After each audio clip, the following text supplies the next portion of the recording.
Une nuit en forêt. Point de vue du narrateur. Le 29 juillet 1978, Michael et Steven, qui étaient deux étudiants en médecine, décidèrent de décompresser en faisant une randonnée nocturne dans la forêt. Ces derniers étaient très proches et se connaissaient depuis plusieurs années. Leurs relations furent si fusionnelles qu'ils étaient soupçonnés d'être plus que de simples amis, ce qui était bien sûr très mal vu à l'époque. Les deux amis partirent non sans hâte en direction de la maison de Frank, l'oncle de Michael. En effet, ce dernier habitait en contrebas de la forêt. « Avec tout ce travail, on l'aura mérité cette balade !» s'écria Michael. « C'est le moins qu'on puisse dire !» répondit Steven. Une fois arrivé devant l'entrée de la demeure, Michael frappa, mais personne ne répondit. C'était seulement après quelques secondes qu'un petit garçon vint leur ouvrir. « Philippe, » prononça Michael. « Où est Frank ?» Philippe était le petit frère de ce dernier, habitant chez son oncle. « Il n'est pas là pour le moment, » lui répondit-il. « Oncle Frank est parti en ville. Il rentrera sûrement tard. »« D'accord. Dis-lui que nous risquons de revenir demain matin. Nous partons faire une randonnée en forêt, » le prévint Michael. « En pleine nuit ?» fit Philippe, interloqué. L'air quelque peu surpris de l'enfant les fit rire. « Ce sera amusant, » lança Steven. Michael et Steven se dirigèrent donc dans la forêt, dans les alentours de 21h15. Les deux hommes ressentirent un sentiment de bien-être quant au fait de décompresser de cette manière.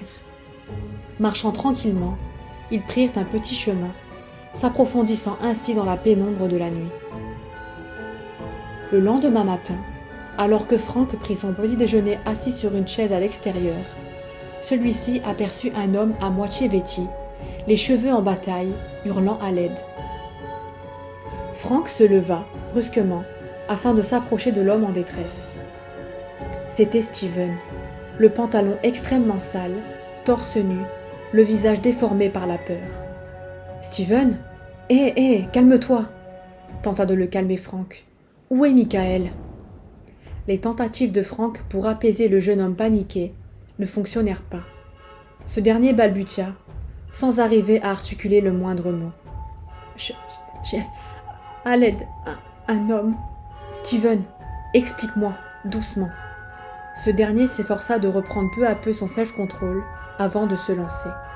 « Nous étions en train de nous balader et là, deux hommes nous ont agressés. Nous avons donc couru aussi vite qu'on le pouvait.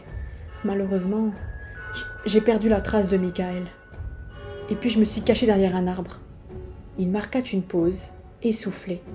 Je me suis endormi et à mon réveil, je suis immédiatement venu ici. Mon Dieu, ça va aller, Steven. Nous allons le retrouver, lui déclara-t-il, posant une main rassurante sur son épaule. Alerté par le vacarme, Philippe sortit en trombe de la maison, désirant lui aussi rechercher son grand frère. Alors qu'ils marchèrent tous les trois, n'omettant pas de crier le nom du disparu, Steven fut pris d'un mal-être. Celui-ci sentit des sueurs froides parsemer son corps, jusqu'à ressentir une boule à l'estomac, lui donnant la nausée tant elle fut lourde. Mais il fut également pris d'une immense crainte quand il se souvint que les deux agresseurs en question étaient armés. « Frank, je dois vous dire que ces hommes étaient armés. Ne t'inquiète pas, mon garçon. J'étais jadis un agent spécial. Ils ne me font pas peur, » le rassura-t-il.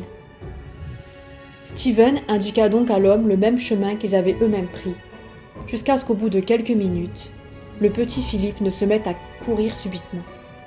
Ce dernier s'étant arrêté derrière un buisson, se paralysa sur place. Interloqués, Frank et Steven le rejoignirent avec empressement.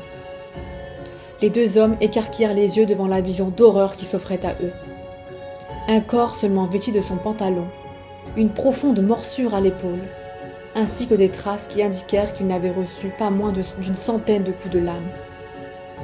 C'était sans nul doute Michael, sans vie.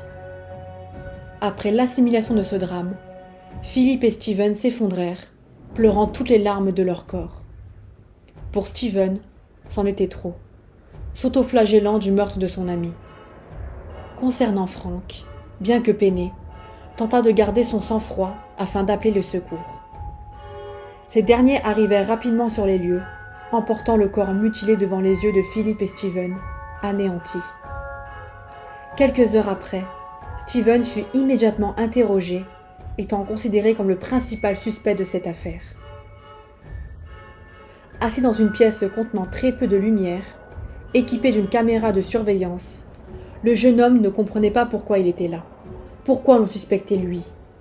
Mais ce dernier resta impassible quant à sa détention provisoire, lui qui était déjà anéanti par la mort violente de son ami. Un inspecteur entra soudainement dans la pièce, puis referma la porte derrière lui dans un fracas.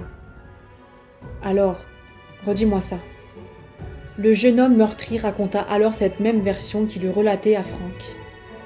Après un silence quelque peu pesant, l'inspecteur se daigna à répondre. « Tout cela me paraît étrange. Pour commencer, tu n'as aucune trace de piqûre d'insectes, alors que tu es censé avoir passé la nuit dans une forêt, torse nu, n'est-ce pas? Ensuite, tu dis t'être endormi. Je ne connais aucune personne capable de s'endormir paisiblement après une course-poursuite. » Steven se sentit piégé, coincé, quand il s'aperçut que tout semblait l'accuser. L'inspecteur allait dorénavant faire appel à la police scientifique pour analyse. Commençant par le pantalon usé de Steven, ce dernier en profita pour aller se rafraîchir à la salle de bain, retirant le liquide sombre qui s'écoulait de ses lèvres.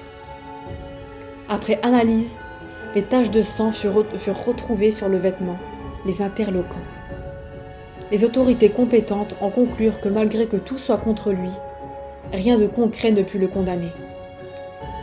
Quelques jours plus tard, l'État de New York décida tout de même de désigner Steven coupable. Durant le procès, ce dernier clamera bien entendu son innocence, répétant sans arrêt qu'il n'aurait jamais fait une chose pareille à son ami. Durant son jugement, 3 dentistes analyseront la dentition de Steven pour la comparer à la morsure qu'avait Michael. 1 sur 3 déclara qu'elles étaient identiques. Steven fut finalement condamné à 7 ans de prison en 1985, puis sortira en 1992. Cette affaire reste aujourd'hui un mystère. Steven disait-il la vérité quant à son innocence ?